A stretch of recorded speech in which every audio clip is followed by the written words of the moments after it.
Кутмандуу кечиңиздер менен Пирамида каналынын түз эфиринде жаңылыктардын толукталган кечки чыгарылышы студияда Нуржигит Мырзабеков. Саламатсыздарбы? Президент Сооронбай Жээнбеков Сауд Арабиясы королдугуна расмий визитинин алкагында Сауд Арабиясынын королу Салман бин Абделазиз Аль Сауд менен жолугушту. Тараптар кеңейтилген жана чакан курамда сүйлөшүүлөрдү жүргүзүштү. Соода-экономикалык жана маданий-гуманитардык тармактардагы эки тараптуу кызматташуунун келечектери талкууланды. Сауд Арабиясынын королу Салман бин Абделазиз Аль Сауд Сооронбай Жээнбековду жылуу кабыл алып, анын расмий визити эки тараптуу кызматташуунун өнүгүшүнө өбөлгө түзөрүнө ишенимин билдирди. Президент Сооронбай Жээнбеков Кыргызстандын делегациясын жылуу кабыл алганына ыраазычылык билдирип, Сауд Арабиясы менен кызматташууну өнүктүрүү өлкөнүн тышкы саясатынын артыкчылыктуу багыттарынын бири экенин баса белгиледи. Өлкөлөрдүн соода-экономикалык мамилелерин тереңдетүүнүн маанисин белгилеп, Кыргыз-Сауд экономикалык өнүктүрүү фондун түзүү мүмкүнчүлүгүн карап чыгууну сунуштады. Тараптар кызматташуунун бардык тармактарында эки тараптуу өз ара кызматташууга даярдыктарын билдиришти. Буга чейин президент Сооронбай Жээнбеков Сауд Арабиясынын королу Салман бин Абделазиз Аль Сауддун расмий жолугушу аз эми Эр-Рияд шаарындагы королдун сарайында болгон. Ардактуу корол тизилип, Кыргызстан жана Сауд Арабиясынын гимндери жаңырды. Сооронбай Жээнбеков жана Салман бин Абделазиз Аль Сауд расмий делегациялардын мүчөлөрү менен тааныштырылган. Ошондой эле президент Сооронбай Жээнбеков Сауд Арабиясынын Аш-Шурма мажлисинин төрагасы Абдулла бин Мухаммад бин Ибраим Аль-Аш-Шейх менен жолугушту. Эки тараптуу кызматташуунун актуалдуу маселелери, анын ичинде өлкөлөрдүн парламенттер аралык байланыштарын тереңдетүү боюнча пикир алмашуу болду. Мамлекет башчысы акыркы мезгилде түрдүү деңгээлдерде визиттерди уюштуруу эки жактын тең өз ара пайдалуу кызматташууну өнүктүрүүгө болгон умтулуусун көрсөтүп турганын белгиледи. Кыргызстан эки тараптуу кызматташтыкты өнүктүрүү үчүн максималдуу аракет көрүүгө даяр экенин баса белгилеп, Абдулла бин Мухаммад бин Ибраим Аль-Аш-Шейхтен бул иштеги жеке салымын белгиледи. Сауд Арабиянын Аш-Шура мажлисинин төрагасы Абдулла бин Мухаммад бин Ибраим Аль-Аш-Шейх кыргыз эли бай жана байыркы тарыхы бар айкөл эл экендигин баса белгиледи. Өлкөлөрдүн эки тараптуу мамилелери бекем экендигин айтып, мындан арыда тереңдей берерине ишенимин билдирди. Ал бул жылы июль айында Кыргызстанга Сауд Арабиясынын королу Салман бин Абделазиз Аль Сауддун тапшырмасы менен келип кеткендигин эске сала кетти. Президент Сооронбай Жээнбековдун Сауд Арабиясына расмий визитинин алкагында бир катар документтерге кол коюлду. Алардын арасында жарандык коргоо жана коргонуу тармагында кызматташуу, спорт чөйрөсүндө кызматташуу, айыл чарба, азык-түлүктөрдүн ветеринардык коопсуздугу боюнча кызматташуу, билим берүү жана илим чөйрөсүндө кызматташуу, камсыздоо чөйрөсүндө кызматташуу жана Ысык көл айланма жолун реконструкциялоо долбоору боюнча насыялык макулдашуу бар. Эми Кыргызстанда уран казылбайт. Аны казууга тыюу салган мыйзамга мамлекет башчысы Сооронбай Жээнбеков кол койду. Мыйзамды жогорку кеңеш 31 октябрда кабыл алган. Ал эң биринчи кезекте калктын ден соолугун, жерлерди, өсүмдүктөр жана жаныбарлар дүйнөсүн коргоого, радиациялык жана экологиялык коопсуздукту камсыз кылуу максатын көздөйт.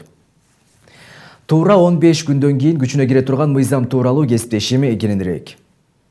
Жаз айларында Ысык көл облусундагы Кызыл Омпол уран кенин иштетүүгө берилген лицензия боюнча коомчулуктан нааразычылык пайда болгон. Анда бир катар жергиликтүү тургундар, жарандык активисттер кендин казылышына каршы нааразычылык акцияларын өткөрүшкөн. Натыйжада лицензия чакыртылып алынган. Президент Сооронбай Жээнбеков май айында Конституциялык палатанын судьяларын кабыл алган учурда кызуу талкуулап жаткан уран казуу маселеси боюнча пикирин билдирип, Кыргызстанда уран казылбайт деген болчу. Так кесе айтам, Кыргызстанда уран казылбайт. Үчүн дегенде мына биринчиден айтып кетейин. Мен президенттик кызматка киришкенден баштап Тоо-Кен тармагына бул жерде сот аралашкан буга дагы. Аралашкандар бар. Бул тармакка дагы. Тоо-Кен тармагына көп көңүл буруу боюнча өзүм мына тапшырма бергенмин. Бул боюнча мына ишти баштаган. Айрыкча лицензия уруксат берүү системасы мына коррупцияга бел чечине батканда, бул абалдын бул жерине, бул чегине жетип калган улам, мына мен коопсуздук кеңешине алып чыгып, ал жерде карадык. Катуу талкууларды көрдүңүздөр. Ошо Тоо-Кен тармагындагы болгон азыркы акыбалды алып чыгып, ошол жерде мына айтылды, кен чыккан жерге уруксат берүүдө бул көп учурда мамлекеттин жана коомдун кызыкчылыгы эске алынган эмес. Тескерисинче тар чөйрөнүн айрым таасирдүү топтордун кызыкчылыктары жогору коюлган. Ал эми бүгүн мамлекет башчысы Сооронбай Жээнбеков уран, торий кендери чыккан жерлерди изилдөө, чалгындоо жана иштетүү максатында жер казынасын геологиялык изилдөө иштерине тыюу салуу жөнүндө мыйзамына кол койду. Эми өлкө аймагында уран камтылган жана торий камтылган чийки заттарды жана калдыктарды алып келүүгө жол берилбейт. Кол коюлган мыйзам калктын ден соолугун, жерлерди, суу объекттерин, өсүмдүктөр жана жаныбарлар дүйнөсүн коргоого, жарандардын жашоо, эмгектенүү жана эс алуу үчүн жагымдуу айлана чөйрөгө болгон укуктарын, ошондой эле Кыргызстанда радиация жана экологиялык коопсуздукту камсыз кылуу максатын көздөйт. Мыйзамга ылайык Кыргыз Республикасынын аймагында төмөнкүлөргө тыюу салынат.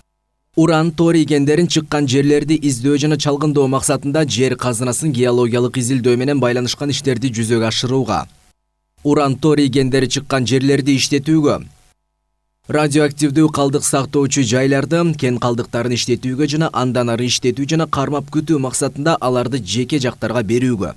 Кыргызстанда бүгүнкү күндө уран калдыгы көмүлгөн 92 объект бар. 92 объекттин 60-ы өзгөчө кырдаалдар министрлигинин карамагында. Радиоактивдүүлүгү 6 миллион куб метрден ашык көлөмдө. Ошол себептен экологдор уран калдыктары көмүлгөн объекттерди терең изилдеп, айлана чөйрөгө, жаратылышка, коомго зыяны тийбегенде изилдөө керек дешет. А бирок азыр Кыргызстан толук бул ишти колго ала албайт. Алар ошондуктан мамлекет башчы элдин кызыкчылыгын ойлоп, мыйзамга кол койгону эң туура болду деген пикирде. Нету квалифицированных специалистов у нас. Нету квалифицированных ученых. Биздин аймактагы уранга азыр тийбеш керек. Себеби өлкө өз күчү менен уранды иштете албайт. Ал үчүн күчтүү адистер керек. Биз коомго да жаратылышка да зыян келтирип алышыбыз мүмкүн. Буга чейин коом, эл, биздин жаратылыш биринчи орунда эмес, акча роль ойногонда. Ошол себептен уранды чалгындоо иштери жүргөн. Эми кол коюлган мыйзамдын негизинде бул иш тууралуу чоочулабай эле койсок болот. Эми мыйзам расмий жарыяланган күндөн тартып 15 күн өткөндөн кийин күчүнө кирет. Айзаган Чүбекова, Жантай Макенов, Пирамида.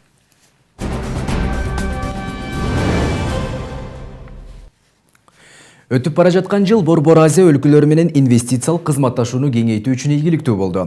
Алсак, быйыл өзбек инвесторлору менен биргеликте кир жуучу машиналарды, эшиктерди жана терезелерди чогултуу боюнча 2 ишкана ачылды. Бул заводдор жаңы жумуш орундарын түздү, анда чыгарылган товарлар экспортталып, өлкө казынасына да өз салымын кошууда. Инвестициялык кызматташтыкты кеңейтүү жаатында аткарылган иштер туурасында Айза Камчыбекованын материалы. Кыргызстан географиялык абалы жагынан ыңгайлуу өлкө. Анткени географиялык шарттар кошуна өлкөлөр менен эркин соода жүгүртүү үчүн мүмкүнчүлүктөрдү түзөт. Ошондуктан биздин өлкө экономикалык ар кандай артыкчылыктар менен активдүү колдонуп келе жатат десек да болот. Буга быйыл ишке кирген ишканалар далил боло алат. Өтүп бара жаткан жылдагы Борбордук Азия өлкөлөрү менен инвестициялык кызматташууну кеңейтүү үчүн ийгиликтүү болду. Алсак, Өзбекстан менен биргеликте 2 ишкана ачылган. Ал ишканалар терезелерди, эшиктерди жана кир жугуч машинелерди курууга багытталган. Биринчи ишкана $40 миллион инвестиция салдым. Жана жылытуучу батарея чыгарган ишкана болуп эсептелинет.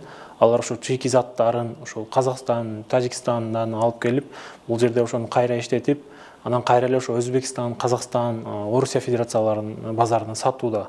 Бул демек ошол инвестициялык баягы потенциалды ишке ашырууда, анан ошо соода алакасын баягы ишке ашырууда өз салымын кошуп атат десек болот. Ошондой эле Кытай ишкерлери тарабынан дагы быйыл Кыргызстандын аймагында 2 ишкана ишке кирди. Бул өз кезегинде инвестиция тартуу жана эркин товар алмашуу үчүн керектүү шарт десек болот. Кийинки ишкана бул $2 миллион тегерегинде салган акча. Бул ошо жанагы тигүүчү цехтердин баягы ишмердүүлүгүнүн арткан ар кандай таштандыларды, ушундай арткан кездемелерди кайра иштетип, жийип, андан сырткары ошо мээлейлерди тигип, ошо Казакстанга сатууда. Мына курулуш этабы жүрүп атат. Бул эмки жылы биринчи баягы этабы менен ишке кирип, ошол темир каражаттарын, турба жана швель ошолорду чыгарып, алда ошо Казакстан, Россияга сатууну көздөп атат. Демек, ушул Кыргызстан ушул Борбордук Азиядагы жанагы Евразиялык экономикалык бирликке ошо соода алакасын активдүү түрдө баягы ишке ашырып жетет десек жаңылышпайбыз. Ал эми 2019 жылдын өткөн 9 айынын жыйынтыгын ала турган болсок, айыл чарба продукциялардын экспорту 12 миллиард 890 миллион сомду түздү. Бул өткөн жылдын ушул мезгилине салыштырмалуу дээрлик 3,5 миллиард сомго көп. Айыл чарба министрлигинен маалым болгондой, бирдиктүү реестр ишке кирсе, башка өлкөлөр менен экспорт маселеси жеңилдеп, бул көлөм дагы да жогорку көрсөткүчтөрдү бере алат. Бир эле айыл чарба продукциясын бул илгерилетүү, экспорту бир эле айыл чарба министрлигине тиешеп калбашы. Бул жерде бир канча ушул мамлекеттик органдардын иши болуш керек. Мисалы үчүн айыл чарба министрлиги, экономика министрлиги, ошол эле бажы кызматы, мен айткандай департамент карантин алар болушу мүмкүн, ошондой эле торговый промышленный палата дегенибиз бар. Ушулардын бардыгы бирдиктүү бир багытта иш алып барсак, биздин ошол багытта иштеп аткан бизнесмендерге кыйла жеңилдик. Борбордук Азия регионундагы өлкөлөр менен соода экономикалык жана инвестициялык кызматташтыкты кеңейтүү учурда Кыргызстан үчүн биринчи кезектеги милдеттерден болуп саналат. Дагы бир милдеттердин бири Казакстан менен товар жүгүртүүнү кыска мөөнөттүү мезгилде кеминде $1 миллиард чейин көбөйтүү. Айтмакчы 2018-жылы Кыргызстан жана Казакстандын ортосунда $850 миллион товар алмашуу болгон. Эми келерки жылга план Өзбекстан менен товар жүгүртүүнү $500 миллион чейин жогорулатуу. Экономика министрлигинен белгилешкендей, акыркы жылдары Кыргызстан жана Борбор Азия аймагынын өлкөлөрүнүн ортосундагы товар жүгүртүүнү көбөйтүү тенденциясы байкалып жатат. Кыргызстан регионунан текстиль, көмүр, цемент чыгарып, бирок экспорттун негизги үлүшүн айыл чарба продукциясынын сатуу түзүүдө. Азыркы учурда биздин соода жүгүртүүбүз Борбор өлкөлөрү менен жана ЕЭП өлкөлөрү менен экспорт өсүп атат. Тактап айтсак, цифра менен ЕЭП өлкөлөрүнө январь-сентябрь айына алып карасак, экспорт 39%-ке өсүп атат. Товарларды тактап айтсак, сүт продукциялары ЕЭП өлкөлөрүнө 90% биз экспорттойбуз. Ошондой эле кийим төгүү продукциялары. Быйылкы жылдын 9 айында Кыргызстанга келип түшкөн инвестициялардын көлөмү $570 миллион түздү. Бул сумманын көлөмүн чоңойтуу максатында учурда өкмөт Борбордук Азия аймагындагы өлкөлөр менен инвестициялык кызматташууну кеңейтүүгө чара көрүүдө. Айза Камчыбекова, Бактыбек Маматсаев, Аскар Улан уулу, Пирамида. Учурда кайгуул кызматында 252 кызматкер иштеп жатат. Азыркы тапта алар 1-Май жана Свердлов райондорунда иш алып барууда. Ал эми калган 2 райондо кызматкерлер жаңы жылдан тарта иштеп баштайт. Жаңы кызматтын кызматкерлери коомдук тартип менен жол кыймылынын коопсуздугун карашат. 252 кызматкердин ичинен 95-и мурда укук коргоо органдарында иштебеген катардагы жарандар. Офицердик курамдын кызматкерлери ноябрь айында орточо 22 000 сом айлык алса, кенже кызматтагылар орточо 18 000 сомдон алышат. Артыкылар жолго чыкпагыла, остановкага токтогула. Былтыркы жылдын ушул мезгилине салыштырмалуу 1-Май жана Свердлов райондорунун аймагында кылмыштуулук же ар кандай кырсык кырдаалдар кескин төмөндөгөн. Башкача айтканда, катталган кылмыштуулук 15%, ал эми жол кырсыктары 10%га азайган. 102ге келип түшкөн чалууларга кайгуул экипажы 5-7 мүнөт убакыт аралыгында барып кызматын аткарат. Мирлан Мамытов укук коргоо системасында 4 жылдан бери эмгектенет. Учурда ИИМдин жаңы кайгуул кызматында иштейт. Ал билдиргендей, жаңы түзүм заманбап материалдык техникалык каражаттар менен толук жабдылган. 2 айдын жүзү болду бул кызматтын иштеп баштаганында. Жакшы бардык эменин баарын берген, оборудованияны берген, жаңылап берди, автоунааны жаңы берди, дөңгөлөгүн салып берди, кышкы дөңгөлөгүнөн летний дөңгөлөгүнө чейин. Майыбызды убагында куюп берип атат. Чакырууларга өз убагында барабыз. Жол коопсуздугун караганга, мондай эле жана жалган тура эмес номер салып алгандарга, өзүңүздөр көрүп жүргөндөй мондай автоунаанын терезелерин караңгылатып алган үчүн мурун ченегиш жок, негизи кыйындыктар эле болчу, жаралчу, ошонун баары бүт түзүлдү. Бүт баарын камсыздап берди. Азыр Кудайга шүгүр. Бүгүнкү күндө милициянын жаңы кайгуул кызматы Бишкектин 1-Май жана Свердлов райондорунда иш алып барууда. Ушул эле түзүм жаңы жылдан тарта Бишкектин Октябрь менен Ленин райондорунда да иштеп баштайт. Бул тууралуу жол кыймылынын коопсуздугун камсыздоо башкы башкармалыгынын башчысынын орун басары Нур Сатыбалдиев билдирди. Анын айтымында, саналуу күндөрдөн кийин экинчи баскычта тандалып алынган 235 болочок кызматкер окуусун аяктап кызматына киришет. Ал эми 3-чү баскычка 182 талапкер тандалып алынган. Эми алар ИИМ академиясында 3 айлык окууга жөнөтүлөт. Бул кызматта жалпы шаар боюнча 811 кызматкер иштеши керек. Бүгүнкү күндө жакын арада ушул айдын аягында экинчи этап менен окуп аткан биздин Ички иштер министрлигинин академиясында окуп аткан ушу жаңы кызматка келем деген конкурсанттар окуусун бүтүп келип толук кандуу Бишкек шаарынын аймагында коомдук тартип менен жол кыймылынын коопсуздугун камсыздоо багытында ишке киришет. Бул жалпы Бишкек шаарын камтышат. Андан тышкары бул пилоттук долбоорду токтобостуктан аны өрчүтүү максатында биз дагы биздин Ош шаарында дагы андай багытта ушундай пилоттук долбоорду жүргүзүү максатына тиешелүү ведомственный актылар менен жанагы нормативдик акттарды иштелип чыгылууда. Иштелип чыгып бүткөндөн кийин аны өрчүтүү жанагы анын ары алып кетүү боюнча дагы иштер жүрөт да. Жаңы түзүм Бишкек шаарында жол кыймылынын коопсуздугун камсыздап, тыгындарды жөнгө салуу боюнча иш алып барууда. Андан сырткары мыйзамсыз унаа токтотуучу жайларды жөнгө салат. Калктын милицияга болгон ишенимин кайтаруу максатында кайгул кызматкерлери жарандарга сылык жана сапаттуу мамиле кылууга багытталган иш-чараларды жүргүзүп жатат. Бул кызматта кыз келиндер да эмгектенет. Бүгүнкү күнү ушул патрулдук милиция 31 октябрдан баштап иш алып баргандан баштап жалпысынан 2720 вызов болду, ушул 102 линиясы боюнча. Андан бөлөк 597 адам ушул ички иштер башкармалыктарына жеткизилген. Жалпысынан бүгүнкү күнү 255 кылмыштар жана жоруктар ушул кызматкерлердин тарабынан ачылган. Эми ушул эки райондо 31 октябрдан баштап иш алып барып атышты. Ушул иш алып баргандан баштап аябай эле жеңилдик болду, аябай эле жардамы көп болуп атат. Ушул проекттин иштешине абдан элдер дагы абдан ыраазы болуп атат. Ушу жаңы конушка чейин патруль кылып атышат. Ушу автопатруль жана жөө патруль. Жасалма номер тагып жүргөндөр үчүн жаза күчөтүлөт. Эске салсак, өзүнүн унаа каражатына таандык эмес мамлекеттик номерди тагып алгандарга буга чейин 10 000 сом айып пул салынчу. Бүгүнкү күндө мыйзамга өзгөртүүлөр киргизилип, жогорку кеңеште 3-окуудан өттү. Эми мыйзам күчүнө киргенден баштап унаасына тиешеси жок мамлекеттик номерди алып жүргөндөр кылмыш жоопкерчилигине тартылат. Мындай эреже бузууларга жазасы 20-30 000 сомду түзөт. Андыктан кайгул кызматы айдоочуларды эреже бузбоого чакырат. Айдар Темиралиев, Жантай Макенов, Пирамида.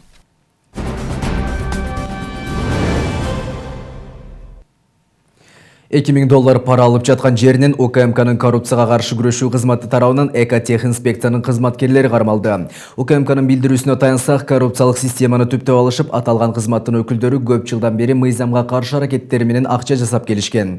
Бирок булардын иш аракеттери чекисттерге маалым болуп, акыры колго түшүп олтурушат.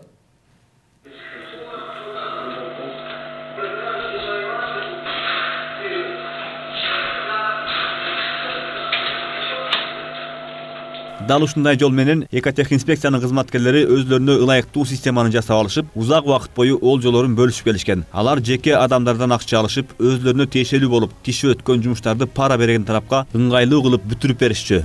Кыргыз Республикасынын кылмыш жаза кодексинин 319 беренеси бул коррупция жана 325 беренеси бул пара алуу боюнча мурда козголгон кылмыш ишинин алкагында жүргүзүлгөн атайын тергөө иш-чараларынын жыйынтыгында системалык түрдө пара алып жана мыйзамсыз жол менен алынган акча каражаттарын бөлүштүрүүдө катышкан адамдар аныкталган. Бирок кезектеги алган $2000 олжосу аш боло элегинде Экотехинспекциянын башкармалыгынын башчысы жана инспектору башчынын иш бөлмөсүндө УКМКнын коррупцияга каршы күрөшүү кызматынын тузагына илинип отурушат.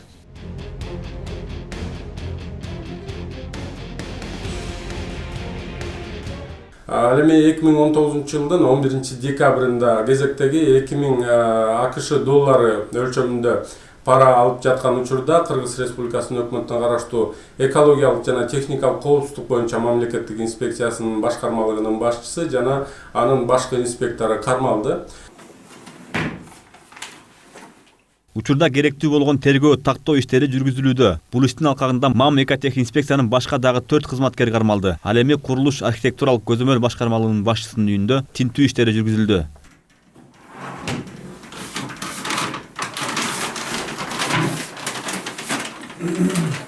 Бактыбек Маматсаев, Пирамида. 18 жылга эркинен ажыратылган эл аралык террордук топтун мүчөсү расмий түрдө террордук топтон чыкты. Ал ошондой эле башка жарандарды да согуштуу аракеттерге катышпоого чакырып өттү. Улуттук коопсуздук боюнча мамлекеттик комитети эл аралык террордук топтордун мүчөлөрүнө үзгүлтүксүз түшүндүрүү иш аракеттерин жүргүзүп келет. 1979 жыл Жалал-Абад шаарында туралганмын, үйлөнгөнмүн, үй бүлөм бар. Биякта турганымдын себеби Афганистанга барып, Союз исламдык жихадка мүчө болуп, ал жерде даярдыктан өтүп келгеним үчүн соттолуп отурам биякта. 10 жылдан бери отурам, үй бүлөм кыйланды, биякта мен да кыйландым. Атам, апам аябай кыйланышып атат. Кыргызстанда жаштарга, Кыргызстан элиме мындай жолдорго кирбегиле, мындай жолдорго алданып калбагыла. Биздин бул жолго кирип калышыбыздын себеби диний маалымат болгон эмес, ошо диний маалымат болгон эместиктен адашып калганбыз. Азыркы учурда мен аябай өкүнөм бул жолу кирип алып адашып калганым үчүн. Бирок буюрса бошоп калсам, ата-энем алдыга барам, үйүмө барам, балдарым алдыга барам, ак эмгегим менен туура жол менен, туура ислам менен жашайм буюрса.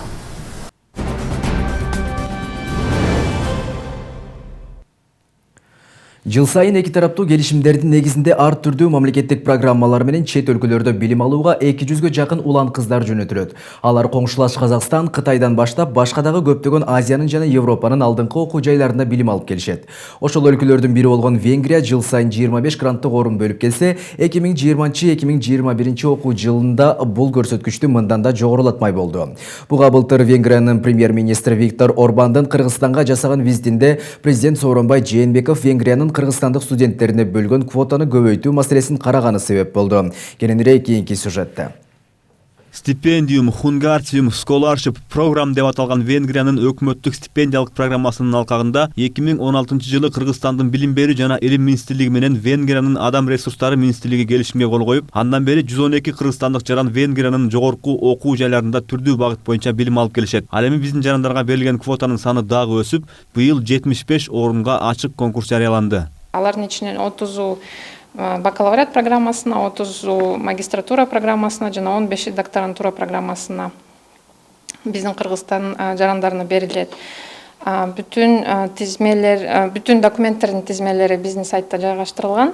Экинчи белгилеп кетчү нерсе, бул программага англис тилин билген жарандар тапшырыш керек. Бүтүн документтер кагаз түрүндө биздин министрликке 31 январга чейин тапшырылыш керек 20 жылдын, жана онлайн түрүндө, электрондук түрүндө программанын сайтына дагы 15 январга чейин жүктөлүш керек. Дагы бир эске алчу жагдай 2020 жылдын 31 августуна карата окууну каалаган жарандын жашы 18ге толушу кажет. Жеңүүчүнү чакыруучу тарап аныктайт. Ал эми кайсыл окуу жайга кандай багыт боюнча билим аларын катышуучу өзү тандайт. Мындай иш-чаралардан башка максат жаштардын дүйнө таанымын өстүрүү жана жаңыча көз караштарды импорттоо же келечекке болгон өзгөчө инвестиция десек болот.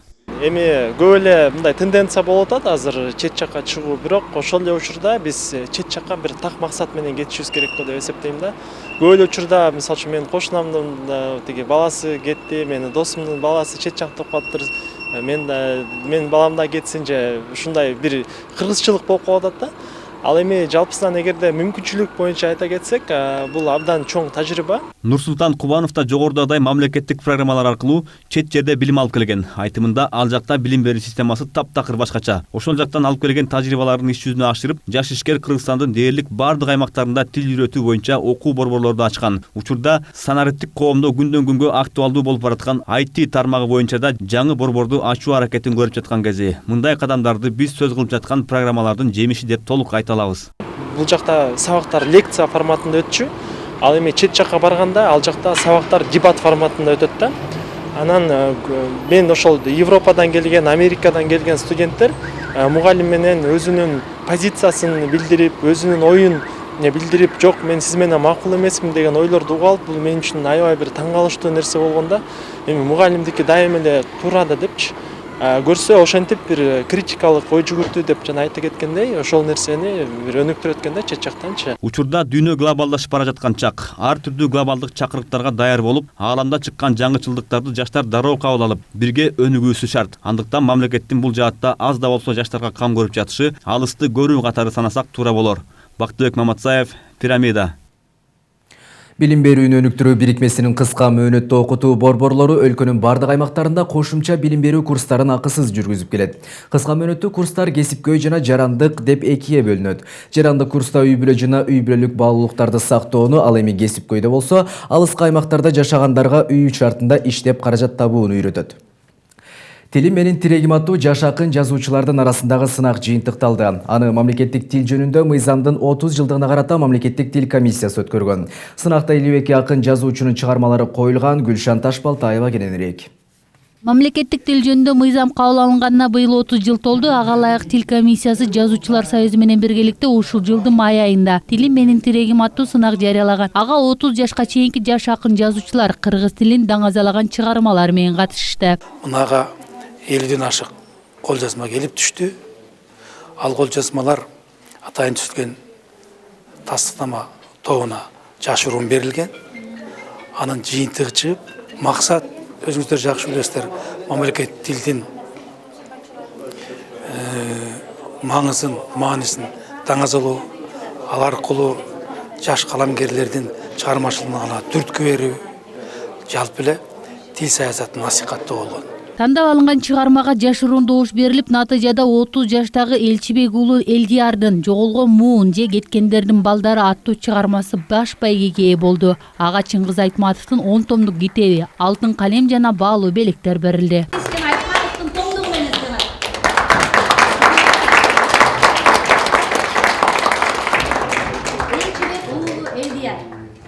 Автордун айтымында чыгарма учурдун көйгөйү, миграция маселеси жана тилге болгон кайдыгерликти камтыган. «Жоголгон муун же кеткендердин балдары» аты айтып тургандай эле көрүү катынайынан чет өлкөгө жумуш издеп кеткен мигранттардын балдарын, ара жолдо эне тилин, ата салтын билбей калып жаткандыгы тууралуу жазылган. Жанды кейиткен бул көйгөйдү жоюу үчүн ар бир адам өзүнөн башташы керектигин чыгармада таамай айтылган. Болгон окуяны кагаз бетине түшүрүү менен эне тилдин аброюн көтөрүлүшүнө салым коштум деп сыймыктанат автор. Кыргыз тилинде болгон кайдыгерликти жоюлуу келгиле баягы ошону бергим келди да, ойготкум келди да окурманды.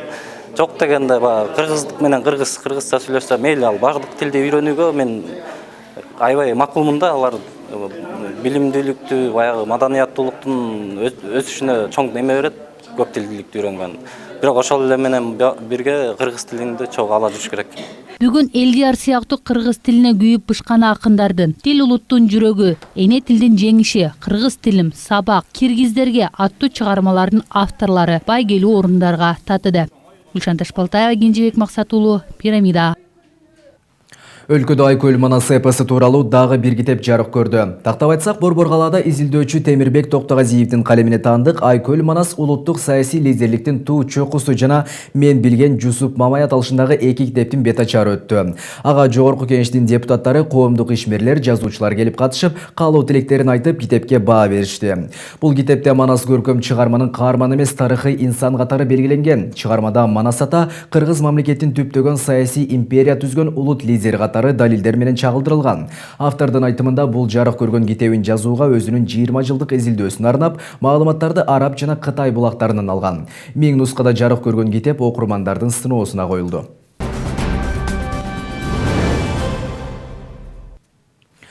Кыргыз искусствосы орду толгуз оор жоготууга учурады. 13 декабрда 60 жаш курагында Кыргыз Республикасынын эл артисти Сайдрахман Матиев мезгилсиз дүйнөдөн кайтты. Белгилүү дирижер 1959 жылы 11 апрелде Ош облусунун Кара Суу районуна караштуу Правда айылында туулган. 1977-81 жылдары Ош мамлекеттик музыкалык окуу жайынан билим алган. Андан соң эл аспаптар оркестринин дирижеру адистиги боюнча окуп, өмүрүн бул тармакка арнаган. 2007 жылы Соңкөл баяны, 2013 жылы Кылым карыткан кыргыз күүлөрү аттуу ырларды жана күүлөрдү камтыган партитуралдык китеби музыкалык мектептерге, орто жана жогорку окуу жайларына методикалык колдонмо катары жарык көргөн.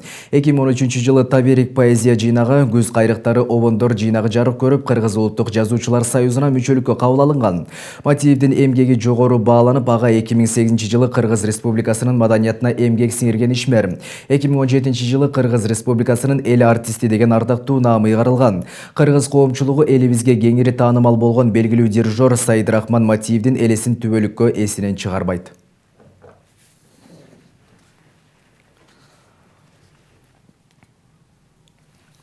Кыргызстанда кышкы туристтик сезон расмий түрдө 21 декабрда Чүй облусундагы Ак Түз тоо лыжа базасында ачылат. Маданият, маалымат жана туризм министрлигине караштуу туризм департаментинин директору Максат Дамир уулу маалымдагандай, Кыргызстанда 22 тоо лыжа базасы бар. Анын ичинен 16сы иштейт. Жакынкы келечекте тоо лыжа базасын өлкөнүн түштүгүндө да ачуу жана өнүктүрүү пландалууда. Ал Сакалай районунда Ак Түз тоо лыжа базасы былтыр ачылган. Анда балдар жана чоңдорго арналган атайын 2 жол бар. Көпчүлүгү лыжаны эч ким элек жолдон тепкенди жакшы көрөт. Башкача айтканда, балатылардын арасында. Мындай көрүнүш Европада кеңири жайылган Free Ride жана Skip Tour биздин уникалдуулугубуз боло алат деп билдирди ал. Бизде ушул эл аралык стандарттарга жооп берген лыжа базалары бар. Андан сырткары дагы албетте кичине проблемалары болуп аткан толук базалары бар. Алардын үстүндө биз кандай иштерди жүргүзүшүбүз керек? Албетте баягы көрсөтүлүп аткан кызматтын, сервистин деңгээлин жогорулатуу боюнча биз азыр мына айтып кеттик. Хеливетас компаниясы менен биргеликте жана инструкторлордун окуусун жүргүзүп атабыз, тренинг өткөрүп атабыз. Ошол жерде коопсуздукту карай турган бир маселелерди көтөрүп чыгып, андан сырткары ушул ченемдик укуктук актылардын үстүндө иштейли деген ойдобуз. Жаңы жылда кыргызстандыктар 7 күн эс алышат. Премьер-министр Мухаммедкалый Абылгазиев 2020 жылы демалыш жана жумуш эмес майрам күндөрүн сарамжалдуу пайдалануу максатында 2020 жылы демалыш күндөрдү которуу жөнүндө токтомго кол койду. Бул тууралуу өкмөттөн кабарлашты. Ага ылайык 1 январдан 7 январга чейин эс алуу болот. Ошондой эле токтомго ылайык май айында жана 1 майдан 5 майга чейин эс алуу күнү деп бекитилди. Бүгүнкү күн мына ушундай жаңылыктар менен жыйынтыкталды. Биздин каналдын кабарчылары даярдаган материалдарды социалдык тармактардан жана YouTube каналынан дагы көрсөңүздөр болот. Ал эми азыр алдыда эртеңки күнгө болгон аба ырайы жана валюталар курсу кечиңиздер көңүлдүү улансын. Эфир аркылуу амандашканча саламатта болуңуздар.